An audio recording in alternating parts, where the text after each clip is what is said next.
Hello guys, today our topic like biodiversity and conservation. Actually, biodiversity and conservation is the third chapter of Unit 10 Ecology of 12 and the very important for the NEET examination because such topic and chapter is the data based. ये chapter जो है वो data based है, इसमें literature ज़्यादा है, इसलिए NCERT के टेक्स्ट के लिटरेचर पर आपको काफ़ी फोकस करना है। बायोडाइवर्सिटी और कंजर्वेशन में हम लोगों को तीन बातों पर ध्यान देना है। पहला, बायोडाइवर्सिटी क्या है, इसकी इम्पोर्टेंस क्या है, बायोडाइवर्सिटी लॉस कैसे करती है और कंजर्वेशन के रास्ते क्या है। तो आइए अब हम इसे विस्तार से देखें। आज हम लोग बायोडाइवर्सिटी नामक टॉपिक या चैप्टर को लेकर के यहाँ उपस्थित हुए। बायोडाइवर्सिटी में मुख्यतः हम लोगों को क्या जानना है, तो देखिए, आइए सबसे पहले हम लोग एनसीईआरटी के टेक्स्ट को देखते हैं। इसमें लिटरेचर बहुत ज़्यादा है और लिटरेचर से सवाल काफ़ी आते हैं, इसलिए पहले लिटरेचर पर ध्यान दें। If an alien from a distinct galaxy were to visit our planet Earth, the first thing that would amaze and baffle him would most probably be the enormous diversity of life.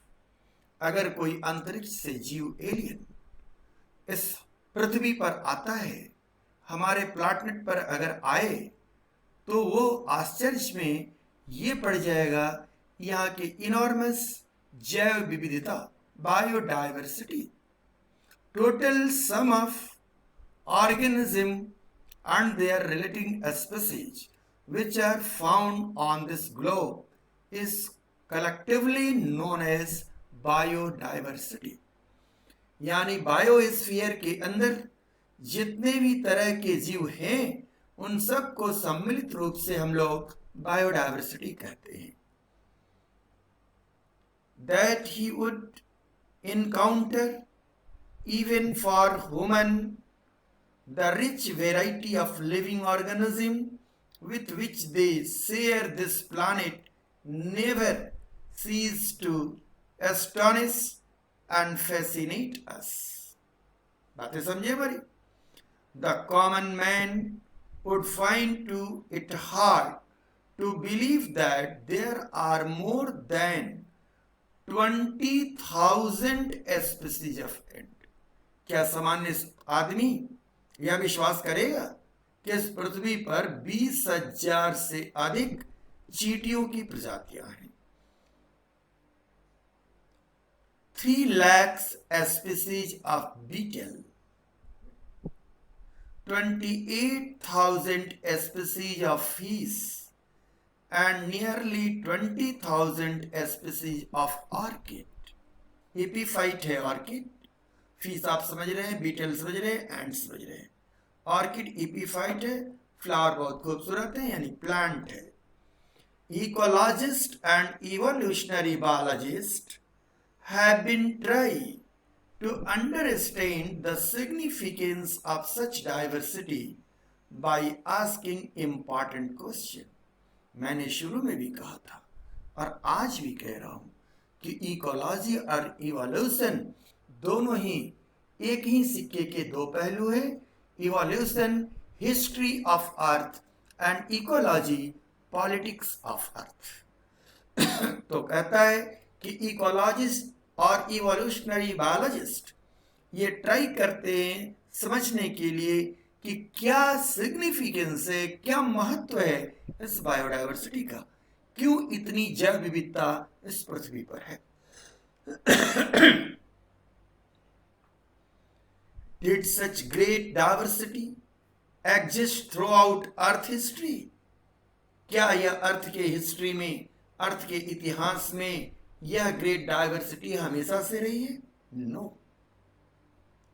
From a common ancestral stock, each and every species of the world which are present on today are descended, might have been descended.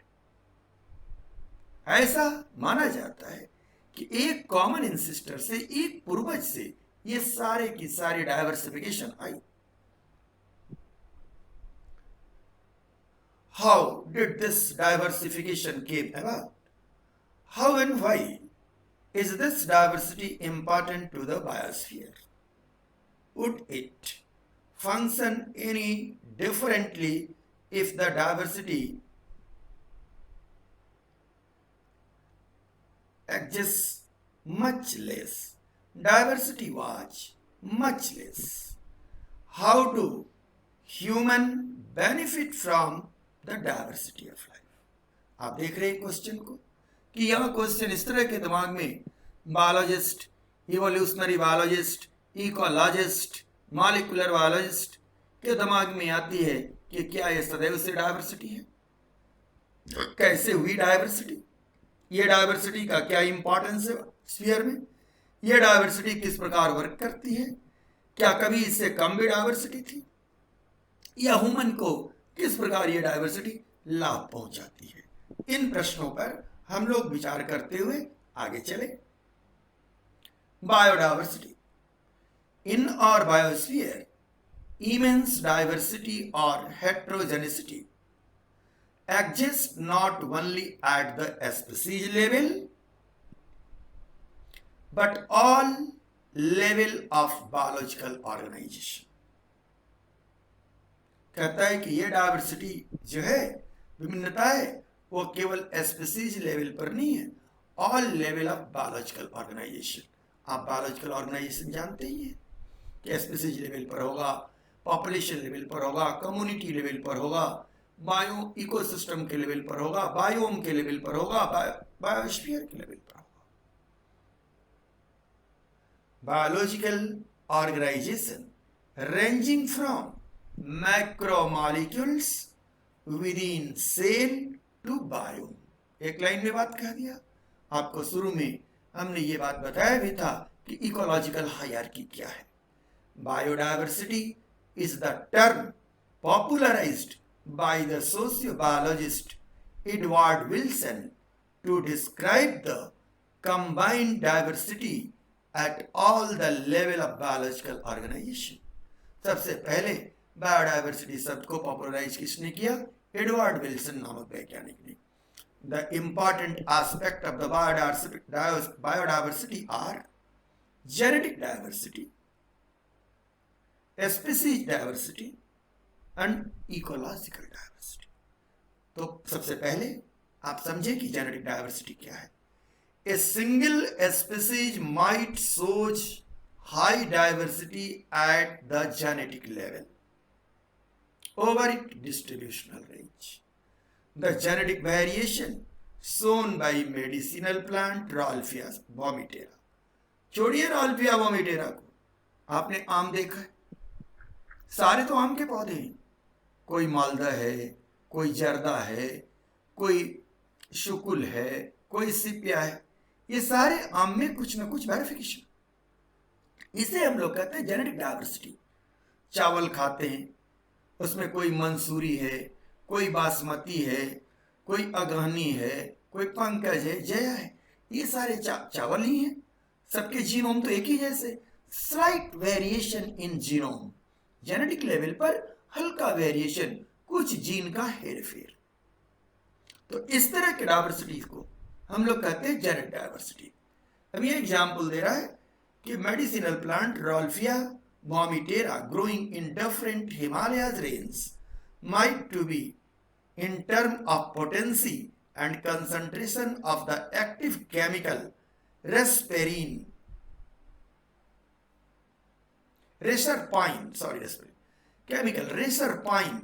that the plant produce। अब ये क्या है, कौन सा drug है? Rauwolfia वोमिटेरा। इसे कौन सा एल्किलॉइड निकाला जाता है? रेसरपाइन।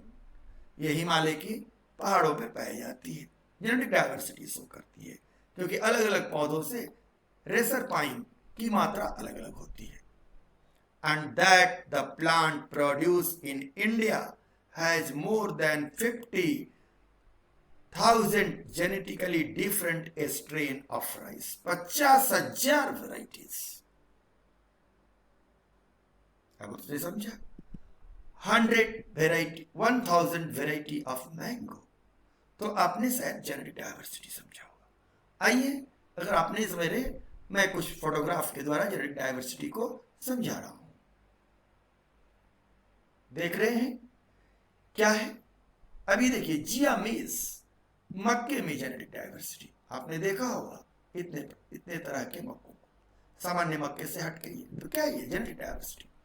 ये राइस की वैरायटी है, देखिए क्या है genetic diversity.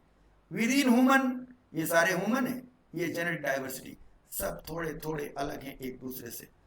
With in dog, dog के पॉपुलेशन में देखिए जेनेटिक डाइवर्सिटी। अब तो आप समझ गए होंगे कि जेनेटिक डाइवर्सिटी क्या है। अब आइए, जेनेटिक डाइवर्सिटी के बाद हम आते हैं species diversity. The diversity at the species level, for example the western Ghat have a greater amphibian species diversity than the eastern घाट। देखिए, ये वेस्टर्न घाट की डाइवर्सिटी है कि ये डाइवर्सिफाइड है, एम्फीबियंस है, अलग अलग तरह के फ्रॉग है। तो ये क्या हुआ? Species diversity.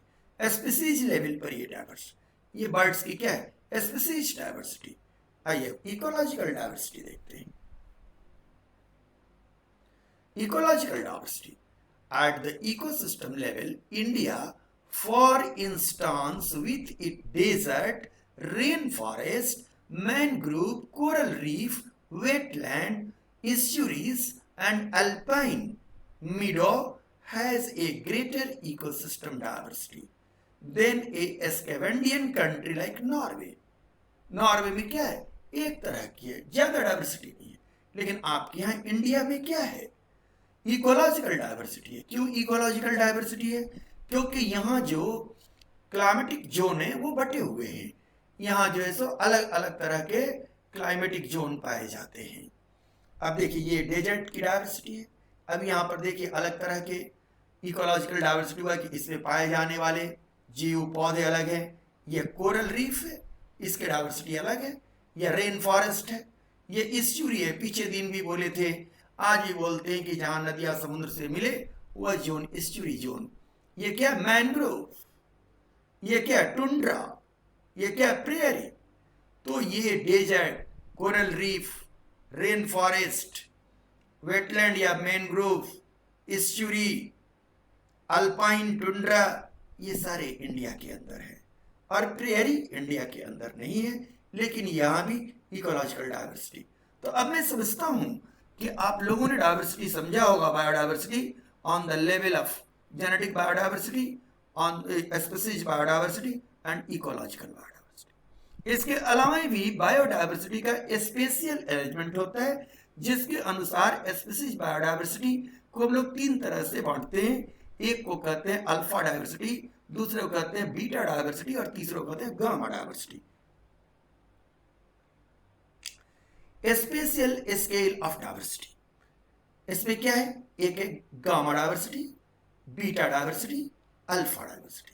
अल्फा डाइवर्सिटी क्या है? Local diversity within a uniform habitat. एक हैबिटाट के अंदर जो डाइवर्सिटी हो उसे हम लोग क्या कहते हैं? Alpha diversity. आप ये देखें, एक प्लेन में यहां देखिए, ये इतनी दूर की डाइवर्सिटी को हम अल्फा डाइवर्सिटी कह रहे हैं। Beta diversity, among habitat diversity, rate of species turnover between habitat.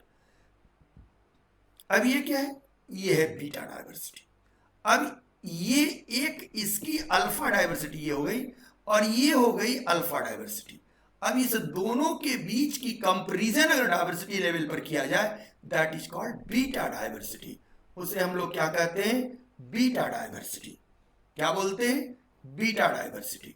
कौन सा डाइवर्सिटी कहते हैं? Beta diversity. अब आता है क्या? Gamma diversity. Number of species observe in all habitat within a region, local नहीं, विद इन ए रीजन।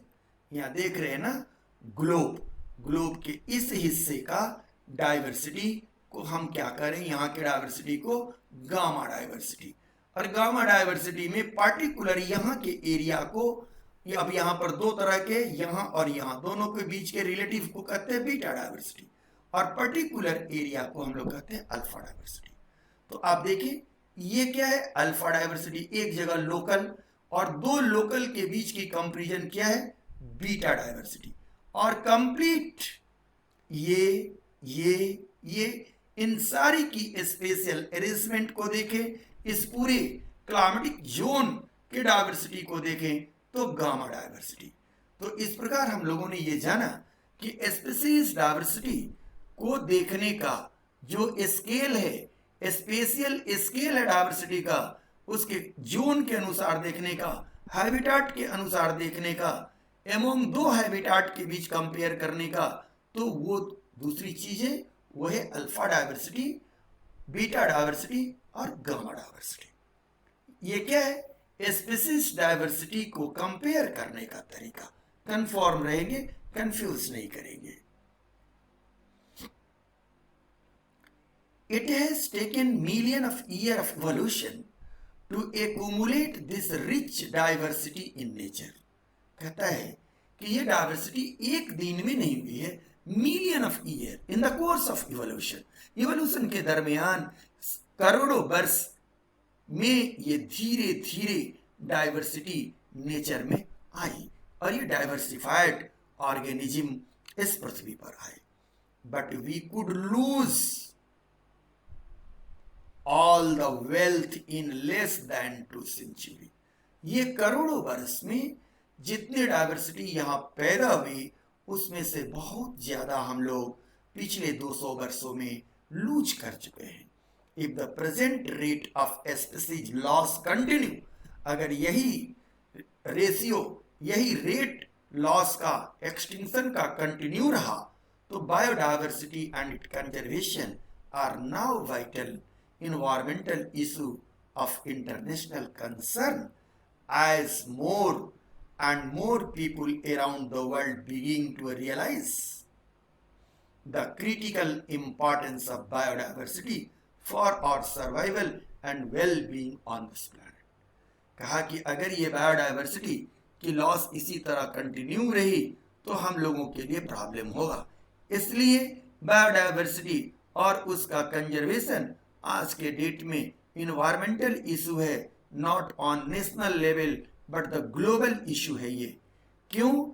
और इस तरह बायोडाइवर्सिटी को कंजर्व करने के लिए बहुत सारे गवर्नमेंट की organisation, non government organisation, NGO, national level, international level, global level पर लोग काम कर रहे हैं और इंटरेस्टेड हैं, क्योंकि बायोडाइवर्सिटी को अगर हम मेंटेन नहीं करेंगे तो हमारे सर्वाइवल और इस प्लैनेट के एग्जिस्टेंस पर प्रश्न चिन्ह खड़ा हो जाएगा।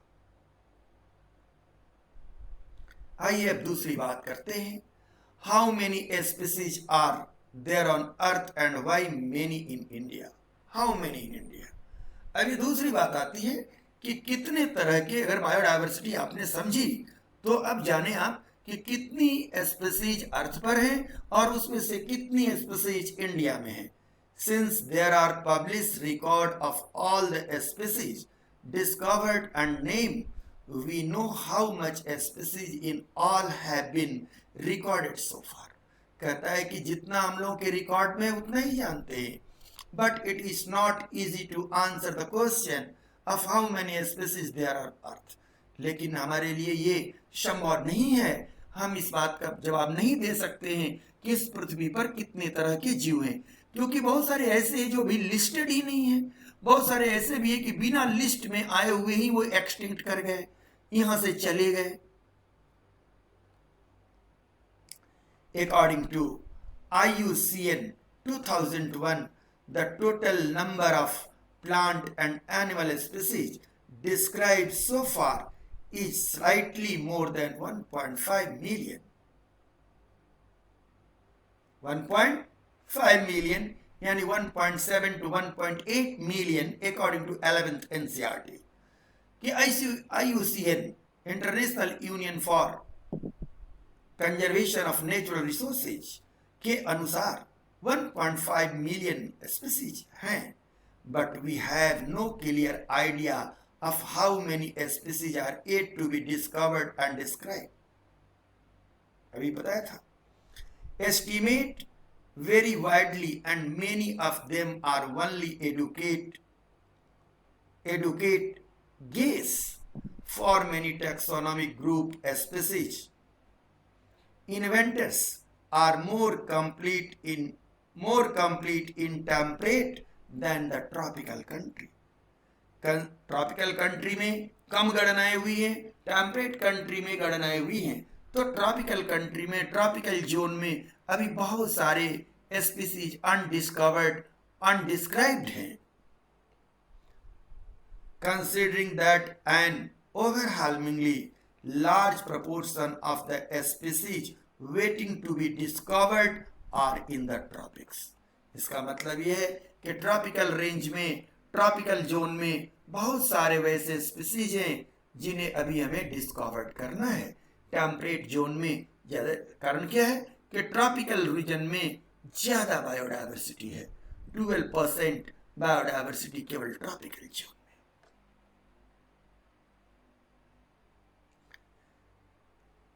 में. Richness of an exhaustively studies group of insect and extrapolate this ratio to other group of animal and plant to come up with gross estimate of the total number of species of Earth. Some extreme estimate ranges from 20 to 50 million, but a more conservative and scientifically sound estimate made by Robert May place the global species diversity. अभी दूसरे वैज्ञानिक हैं Robert मे. इन्होंने species के बारे में concept दिया गया और उससे हम लोग कहते हैं रॉबर्ट मे ग्लोबल स्पीसीज कंसेप्ट. और इनके द्वारा ये क्या कंसेप्ट, ग्लोबल स्पीसीज डाइवर्सिटी कितना है, at about 7 million. Let us look at the some interesting aspect about the earth and biodiversity based on the currently available species inventories. More than 70% of all the species recorded are animal, while plant including algae, fungi, bryophyte, gymnosperm and angiosperm comprises no more than 22% of total. समझ में आ रहा है? Among animal, insect are the most species rich taxonomic group. Animal में सबसे ज्यादा कौन है? Insects, making up more than 70% of total. That means out of every 10 animal on this planet, 7 are insect. Again, how do we explain this enormous diversification of insect? The number of fungi species in the world is the more than the combined total species of fish, amphibia, reptile and mammals. ये जो बातें हमने underline किया है, ये पूछा गया है और आगे पूछने की संभावनाएं हैं, इसलिए हमने अंडरलाइन किया है कि क्विक रिवीजन आपका हो. Biodiversity is depicted show species number and major taxa. कहता है कि फंजाई उतने हैं, कितने हैं कि उससे कम ही हैं टोटल फिश, एम्फीबिया, रेप्टाइल और मैमल्स.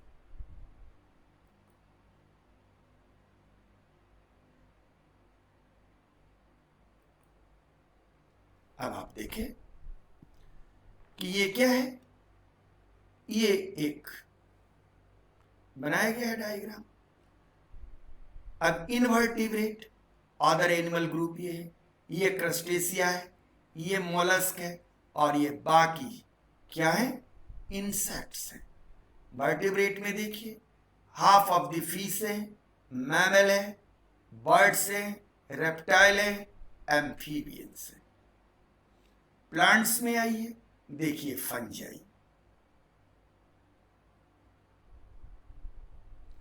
फर्न और एंजियोस्पर्म कितने हैं, लाइकेंस कितने हैं, एल्गी. ये सवाल बार बार यहां से इस ग्राफ से पूछा जाता है। ये ग्राफ की बातें आपसे हमेशा रिप्रेजेंटिंग ग्लोबल डाइवर्सिटी, और ये बहुत ही आसान है, इसे आप ध्यान में रखेंगे।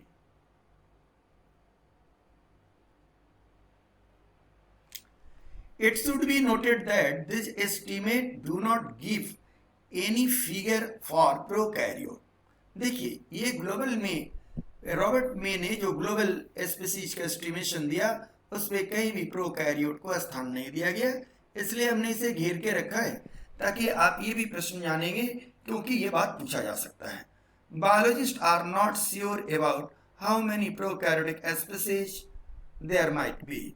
The problem is that the conventional taxonomic method are not suitable for identifying microbial species, and many species are simply not culturable under laboratory condition. If we accept biochemical or molecular criteria for delineating species for this group, then their diversity alone might run into millions।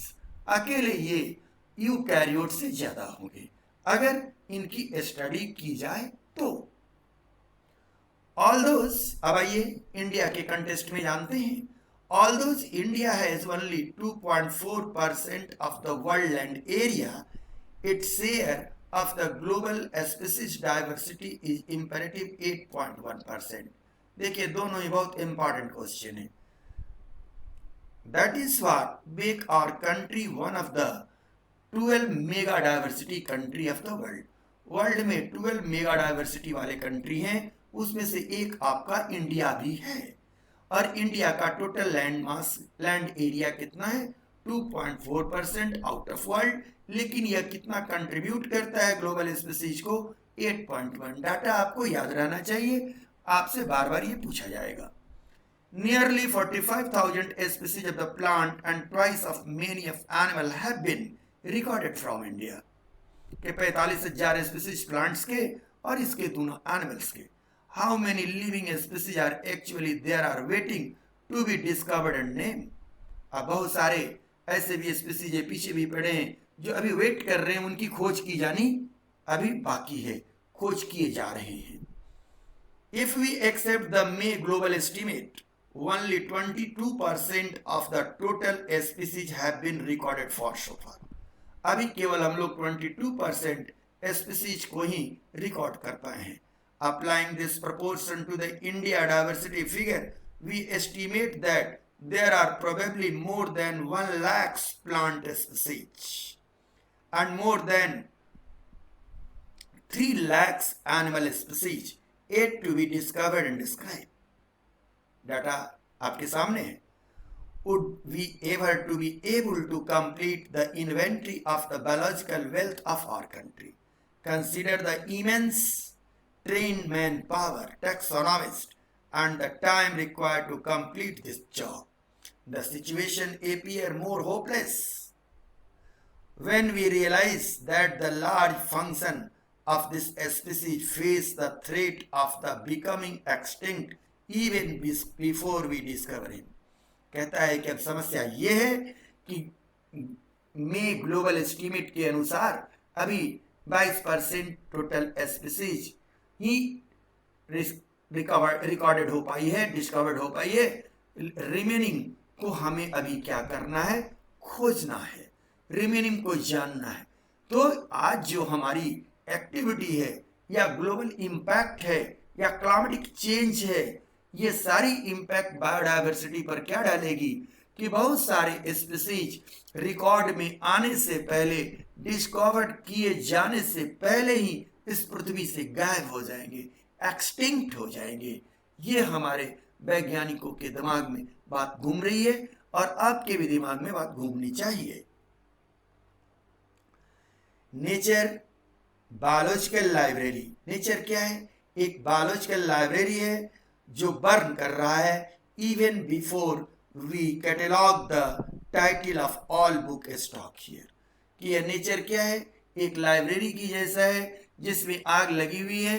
कब? कि अभी सारे उसके अंदर रखे जाने वाले पुस्तकों का अभी तक लिस्टिंग नहीं हुआ है, उसकी सूची नहीं बनी हुई है, कि उस लाइब्रेरी में कितनी पुस्तकें हैं, उसके पहले ही लाइब्रेरी जलना शुरू हो गई है। तो बहुत सारे पुस्तक बिना उनके नाम, उनके टाइटल्स किए गए, बिना कैटलॉग बनाए गए ही भी नष्ट हो जाएंगे, यानी आपके सामने आने के पहले ही इस ग्लोब से उड़ जाएंगे। ये आज की परिदृश्य है और इसी परिदृश्य को रखते हुए ये chapter biodiversity and their conservation बहुत ही इंपॉर्टेंट है। अब आते हैं डायवर्सिटी और कि डायवर्सिटी क्या है, कितने तरह के हैं और कैसे है। अब आते हैं कि डायवर्सिटी, बायोडायवर्सिटी का डिस्ट्रीब्यूशन किस प्रकार है, इस ग्लोब पर डायवर्सिटी का पैटर्न क्या है। पैटर्न ऑफ बायोडायवर्सिटी, पहला क्या है, latitudinal gradient.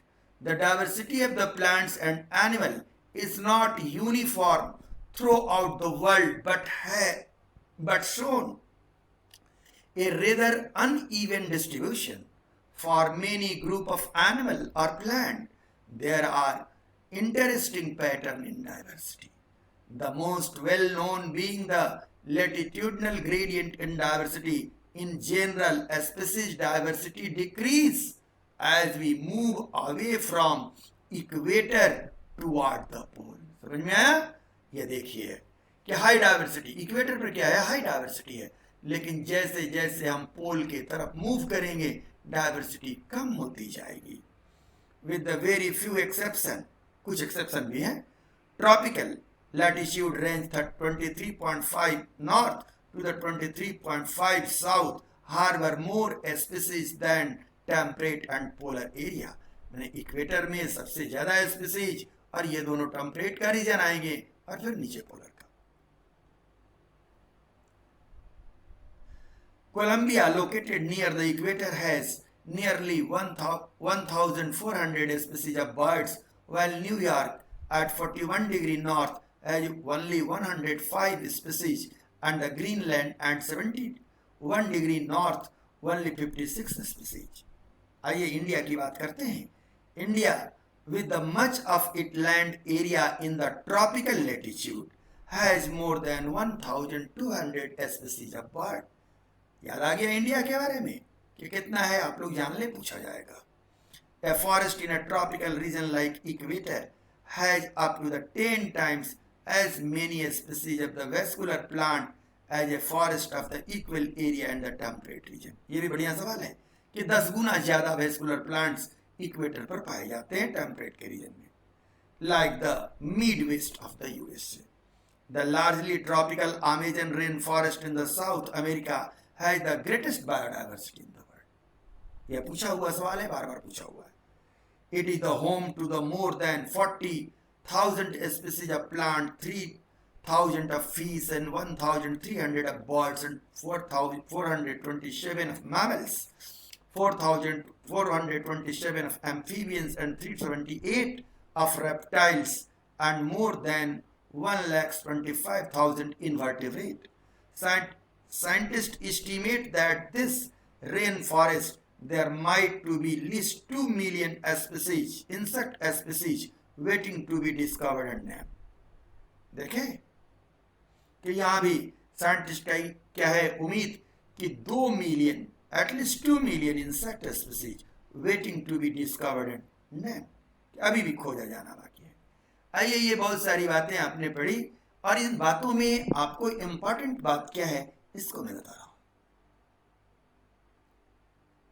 ये देखिए आपका ग्लोब है, ये आपका इक्वेटर है और ये जितना दूर में मैंने शेड किया है 23.5 n यानी 23 full and 1/2 north and 23 full and 1/2 south, इन दोनों के बीच की ये जो शेडेड एरिया है ये क्या है, ट्रॉपिकल रीजन है।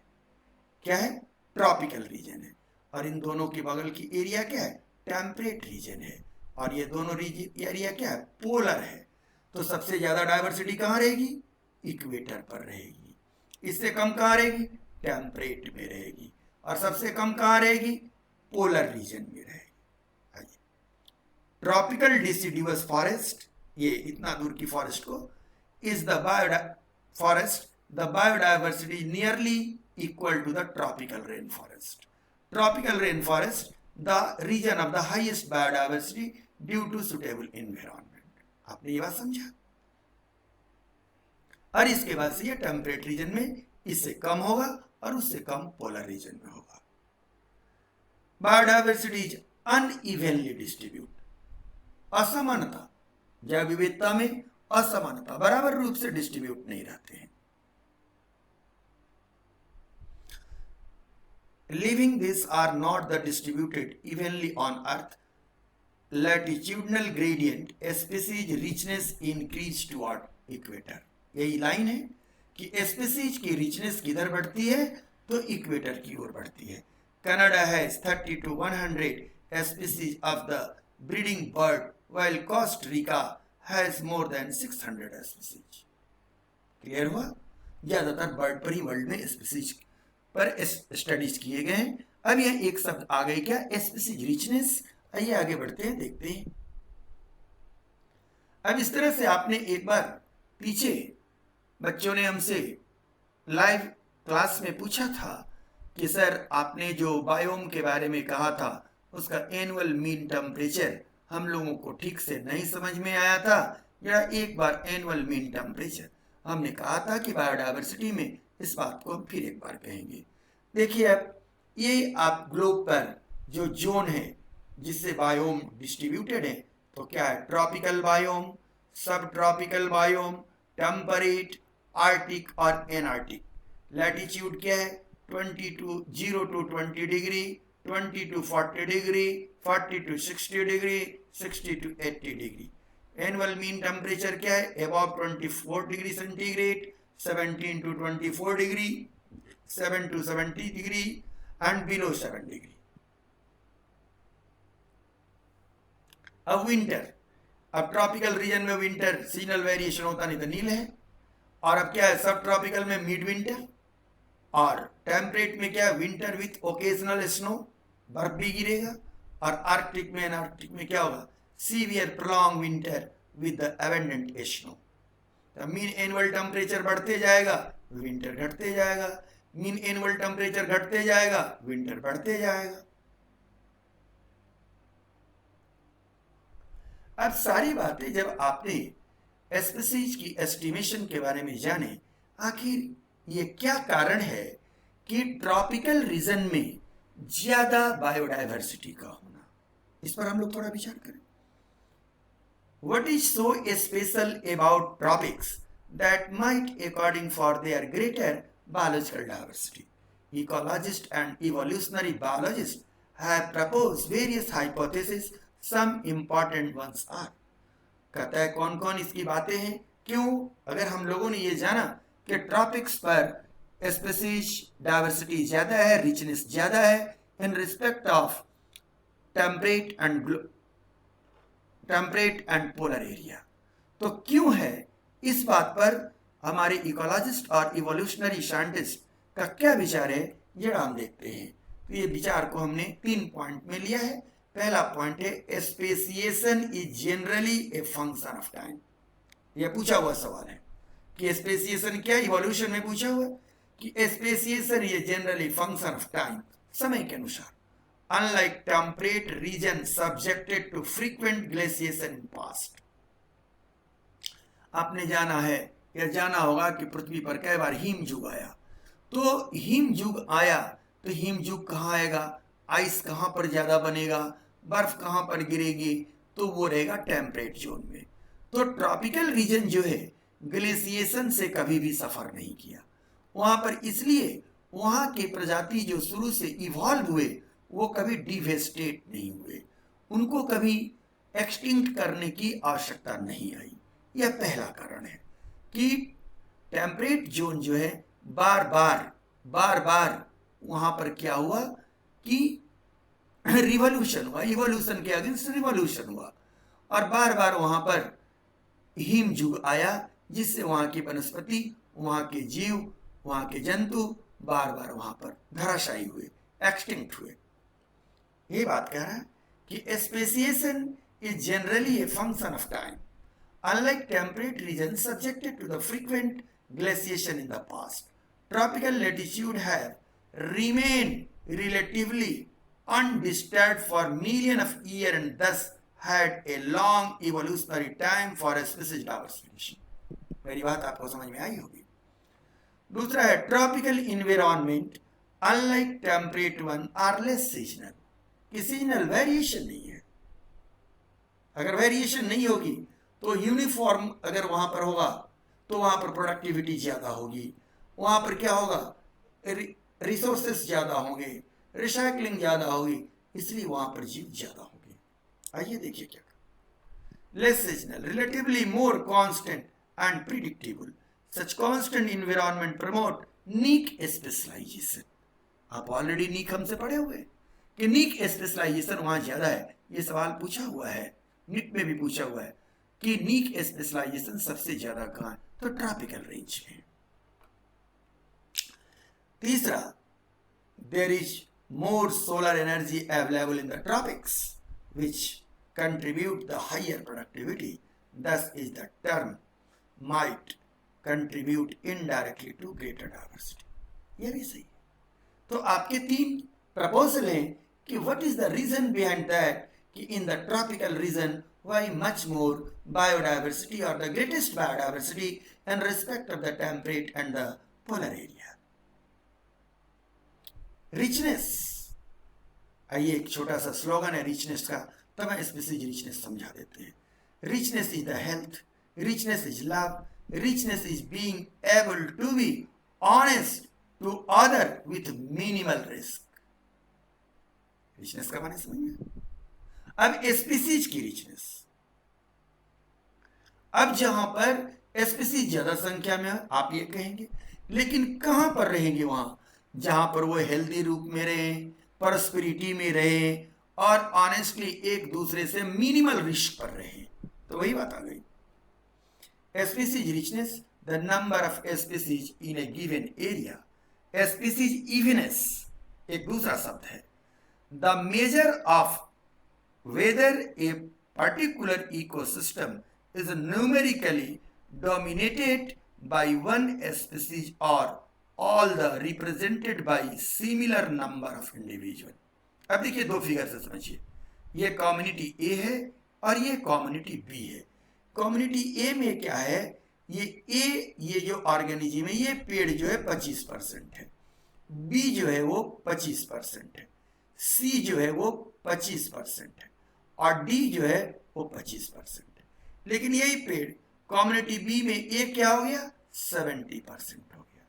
तो रिचनेस बढ़ा और बी क्या हो गया, 10%, C 10%, D 10%। Which community has higher species richness.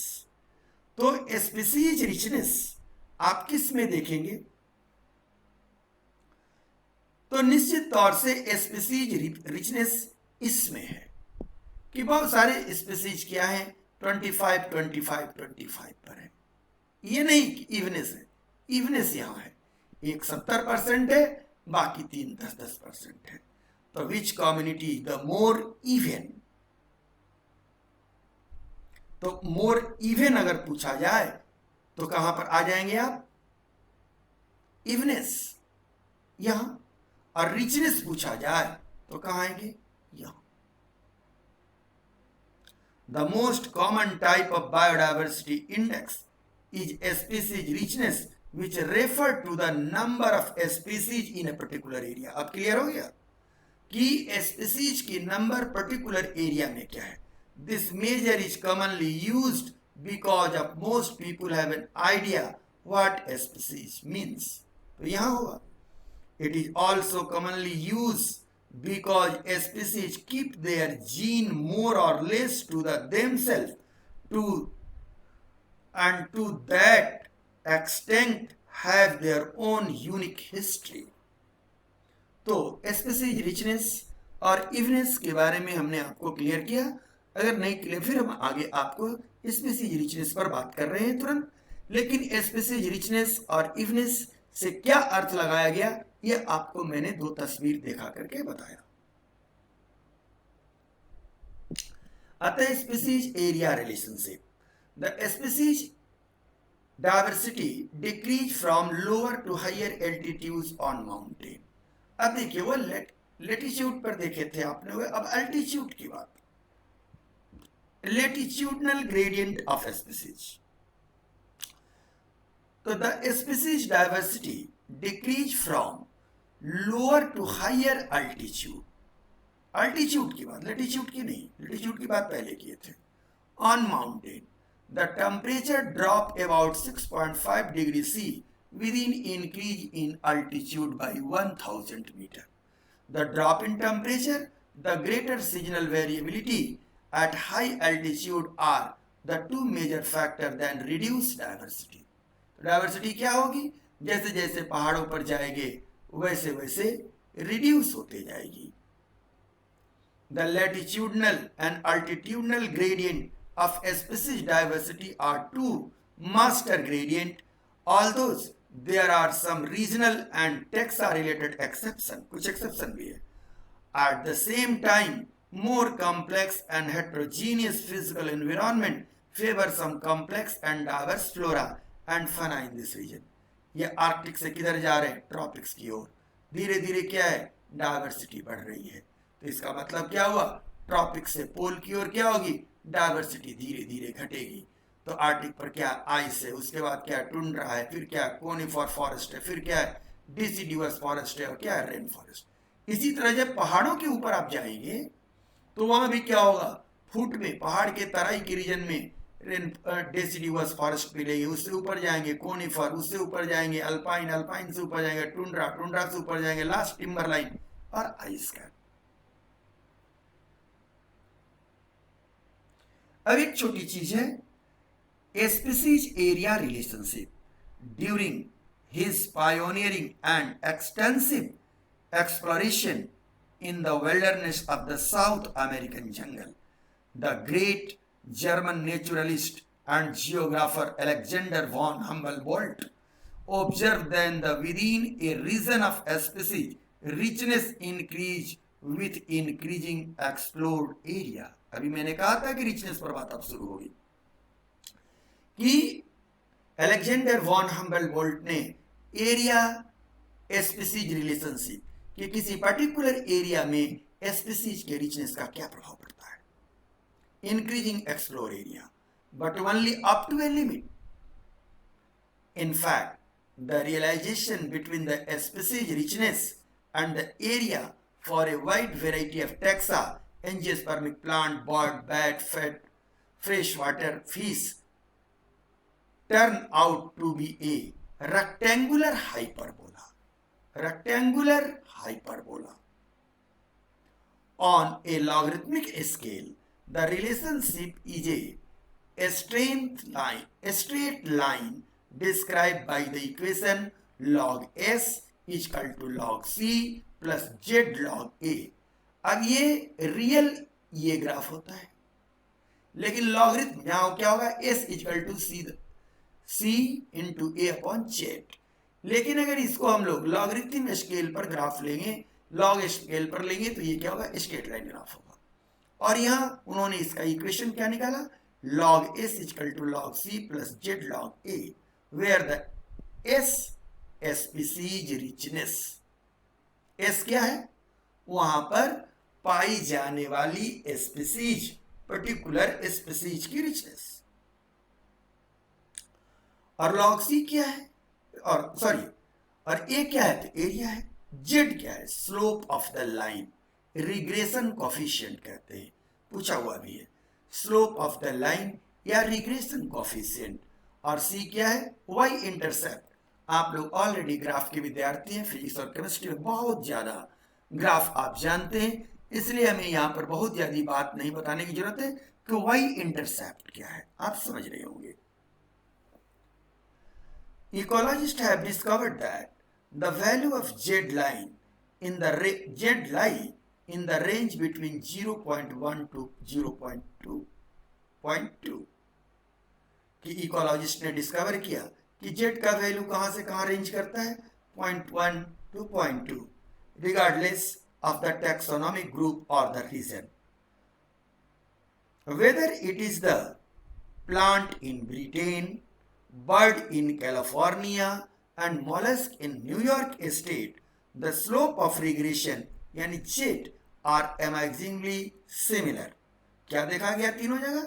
ये तीनों सिमिलर है और रेंज क्या है? वही है। But if you analyze the species area relationship among very large scale like entire continent, you will find that the slope of the line to be much steeper, मतलब ढाल और ज्यादा हो जाता है। and z value is ranges from 0.6 to 1.2। अगर broader area में लेंगे तो 0.6 से ये 1.2 जेट का वैल्यू होगा, लेकिन नैरो जोन में लेंगे जैसे plant of Britain, bird of California या मोलस्क के न्यूयॉर्क, तो वहां ये रेंज करता है 0.1 to 0.2।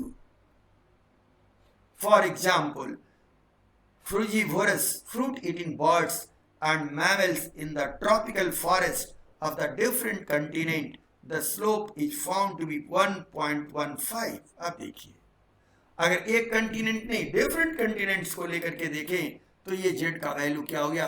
1.15। तो आप देख लिए डाटा तीन तरह का, 0.1 to 0.2 छोटे जगह के लिए, एक कंटिनेंट को अगर देखें तो 0.6 to 0.12, अगर दो कंटिनेंट या एक से ज्यादा कंटिनेंट की तुलना करें तो जेड का value 1.15। What do steeper slope means in this context? इसका मतलब क्या है कि एरिया और स्पीसीज के बीच में रिलेशनशिप सब जगह एक समान नहीं है, डिस्ट्रीब्यूशन जो है होमोजीनियस नहीं है, स्पीसीज की डिस्ट्रीब्यूशन क्या है? हेट्रोजीनियस है, डाइवर्सिफिकेशन जो है वो हेट्रोजीनियस।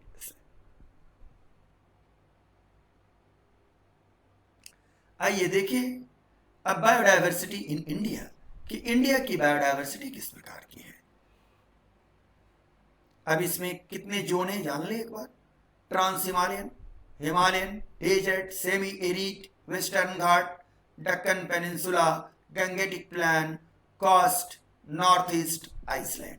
इसलिए मैंने बता दिया है कि बार बार आपको इकोलॉजी और इवोल्यूशन में ये दो बात आते रहते हैं। वेस्टर्न घाट, तो ये 5 नंबर पर वेस्टर्न घाट है, देखिए इस किनारे को कहते हैं लोग वेस्टर्न घाट। फिर आता रहता है क्या? कोस्ट, कोस्टल एरिया, देखिए इसको हम लोग कहते हैं coastal area. North east 9 number पर है, ये सारा रीजन है north east Nepal. Gangetic plain, तो गंगेटिक प्लेन ये प्लेन है जहां पर आप लोग हैं अभी, Gangetic plain. With only 2.4% of the world area, India accounts for 7 to 8% of the world record plant and animal species. India's 10 biogeographic zone poses a explanatory diversity of the ecological habitat like alpine, forest, grassland, wetland, coastal, and the marine ecosystem and desert ecosystem. Hence, we can conclude that India has large species as well as ecosystem diversity। तो आज मैं अपनी बात यही समाप्त करता हूँ और इसके बाद पुनः मैं आ रहा हूँ importance of biodiversity and what kind of the threatening of the biodiversity और साथ में कंजर्वेशन। Thank you.